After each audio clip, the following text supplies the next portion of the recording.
Assalamualaikum warahmatullahi wabarakatuh. Rahayu, rahayu, rahayu. Sekarang saya berada di tempat petilasan Angkleng Dharma di Desa Kotangare, Kecamatan Kalihidu, Kabupaten Bojonegoro.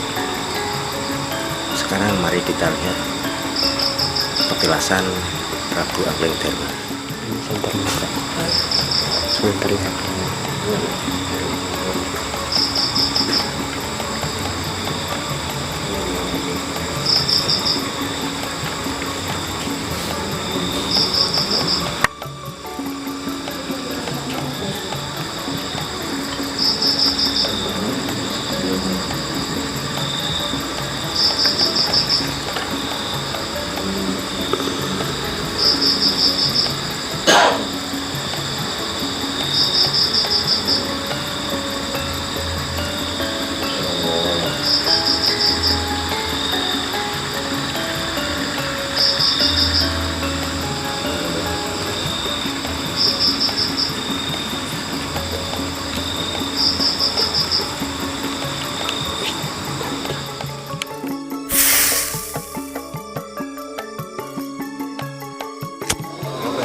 Ceritane Prabu Angkleng Dharma kok saged dugi mriki pripun ceritane kecamatan iki.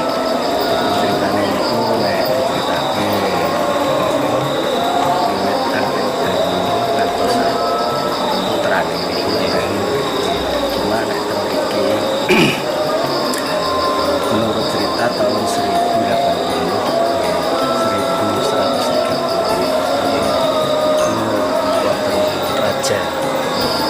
yang arif bijaksana sakti mandiri namanya Prabu Gendroyono.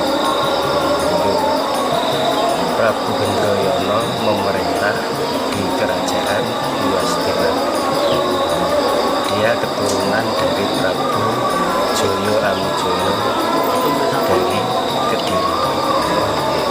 Dia mempunyai putra yang bernama Raden Kijing Wahono. Niku sing Prabu Gendroyono. Terus dia mempunyai saudara yang setiap hari itu mendampinginya, namanya Raden Sudarsono. Prabu Gendroyono mempunyai seorang anak, Raden Kijing Wahono. Sedangkan Raden Sudarsono mempunyai seorang anak yang bernama Joyo Kusumo. Terus semasa kecil keduanya itu dititipkan kepada Resi Mayangkara ya Raden Hanuman, berguru ilmu kanuragan, ilmu sakti. Terus Raden Hanuman umurnya kan sudah ratusan tahun, bahkan ribuan tahun. Dia ingin mati tapi dia belum mati. Di situ dia semedi minta petunjuk bahwa dia sudah sangat ingin mati. Dan pada waktu semedi dia dikasih petunjuk bahwa yang bisa membunuhnya itu adalah keturunan dari Wisnu. Tidak ada orang yang keturunan Wisnu kecuali Raden Prabu Joyoboyo Kediri. Pada waktu itu dia itu memikirkan gimana caranya Prabu Joyoboyo bisa membunuhnya. Dan dia mengutus muridnya Kijing Wahono dan Raden Joyo Kusumo untuk memuja putrinya Prabu Joyoboyo. Seketika itu keduanya saling memadu kasih. Pada saat itu keduanya itu saling memadu kasih. Terlihatlah yaitu patih dari Prabu Joyoboyo yang bernama Naru Supatmo.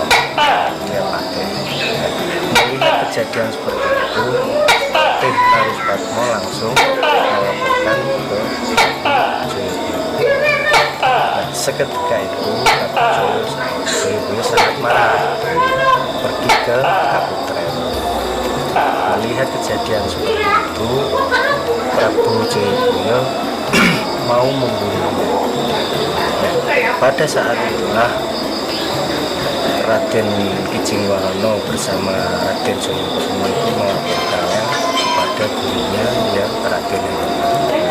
Dan seketika itu Raden Anoman mau memintakan maaf kesalahan dari muridnya tadi. Jadi karena sudah terlanjur marah, Prabu Jayabaya melihat Kijingwahono dan Jayakusuma itu, dia langsung membunuh sangat panah, dan terjadilah dia dipanah. Melihat kejadian tersebut,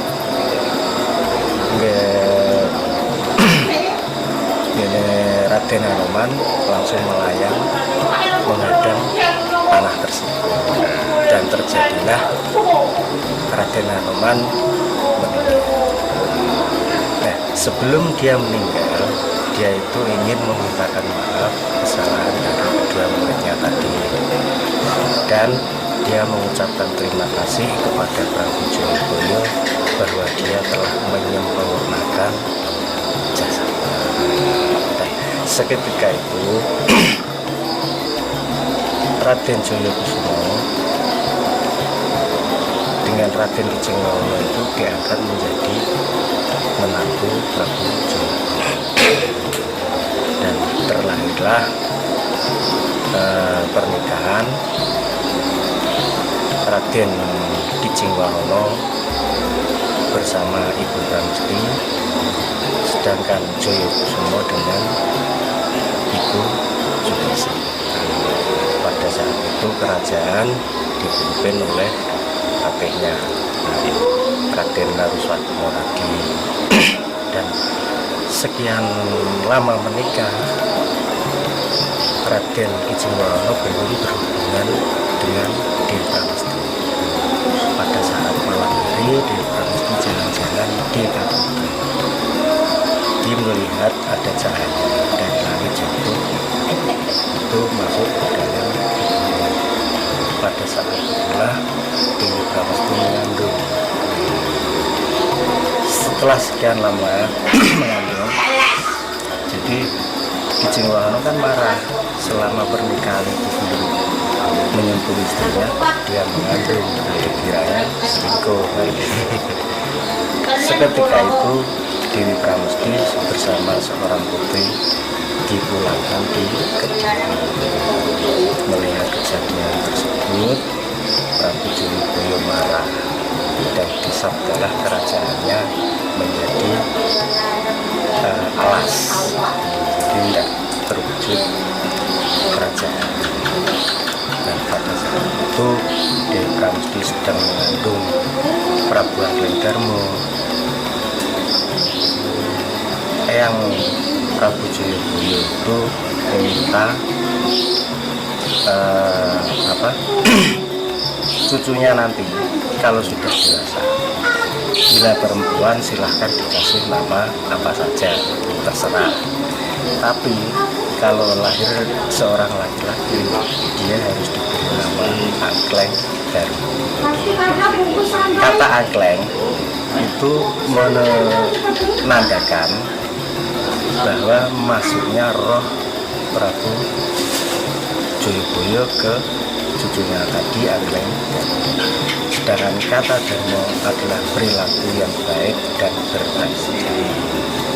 Jadi Prabu Anglengdarma itu keturunan dari Prabu Kijingwahono, itu dari bapak Kijingwahono tadi. Sedangkan dari ibu Pramesti itu dari Kediri, itu Prabu Jayabaya. Jadi begitulah silsilah dari Prabu Anglengdarma sampai di sini, karena dia kena kutukan melakukan toporame sampai di sini. Itulah sekilas cerita. Mungkin kalau diteruskan itu sangat panjang, karena perjalanannya dia itu sudah bertahun. Kalau sampai di sini ketemunya itu di Rajek Besi, ketemu Dewi Ambarwati. dari kerajaan Rajegesi dan mempunyai putri yang bernama Dewi Ambarwati. Itu nikah bersama Prabu Angledarma, mempunyai anak yang bernama Raden Kusumo, anak yang ketiga. Angkleng Kusumo. Angkleng Kusumo itu anak dari Prabu Angledarma bersama Dewi Ambarwati. Terus dia setelah itu ditinggal Kono maneh. Dia sampai di kerajaan Kertanegara. Di Kertanegara dia mempunyai seorang istri lagi dari Ibu Supriyo Tunggadewi. Ya, dia itu mempunyai anak yang diberi nama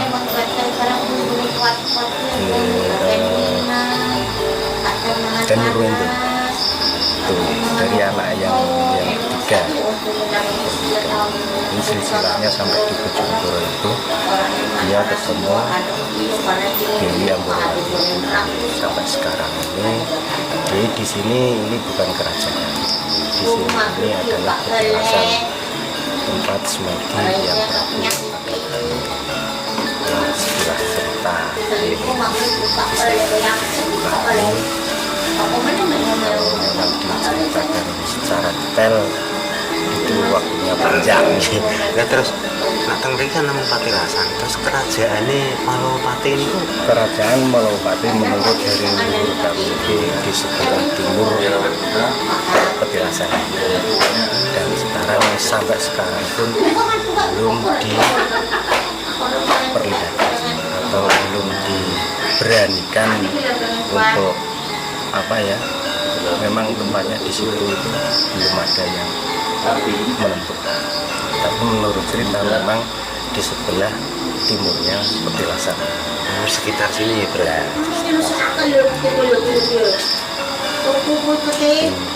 Ceritanya seperti itu. Jadi di sini itu mulai pada tahun 1800. Mungkin itu sekilas cerita dari yang Prabu Angledarma. Jadi Prabu Angledarma itu adalah keturunan Muslim. Lahirnya Angledarma berarti bukan karena hubungan, bukan karena hubungan suami istri, istri. Wahyu. Jadi tidak benar kata orang itu akan ada yang mengatakan petisan dua. Iya, bisa dilaus dari eyangnya Prabu Jayabaya turun ke Prabu Angledarma. Itu silsilah dari ibu. Kalau silsilah dari bapak tadi dari Prabu Gendro yang mempunyai saudara memimpin di Jember. Sedikit cerita yang membuat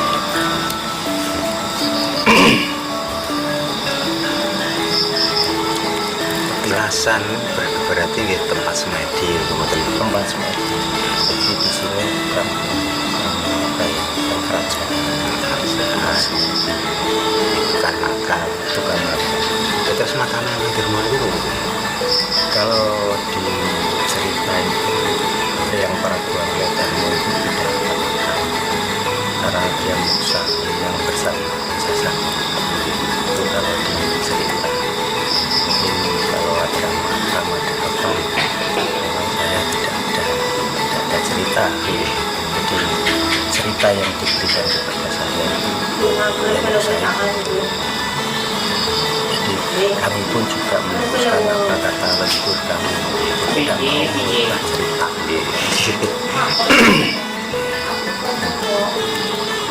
Kayaknya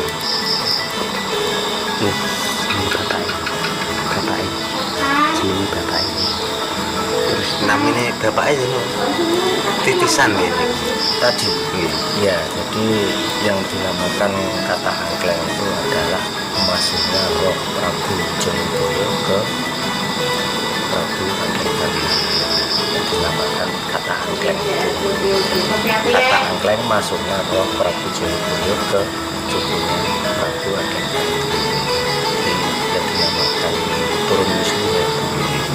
Kata Dharma adalah perbuatan baik dan bertanggung jawab. Itu dinamakan kata-kata Angkleng. Jadi mungkin belum banyak tahu foto Angkleng Dharma ini. Dari sedikit ceritanya kata Angkleng itu masuknya roh Prabu Jayabaya ke Prabu Angkleng. Itulah yang dinamakan turun wisnu. Nggih, niki Bapak asmine sinten nggih?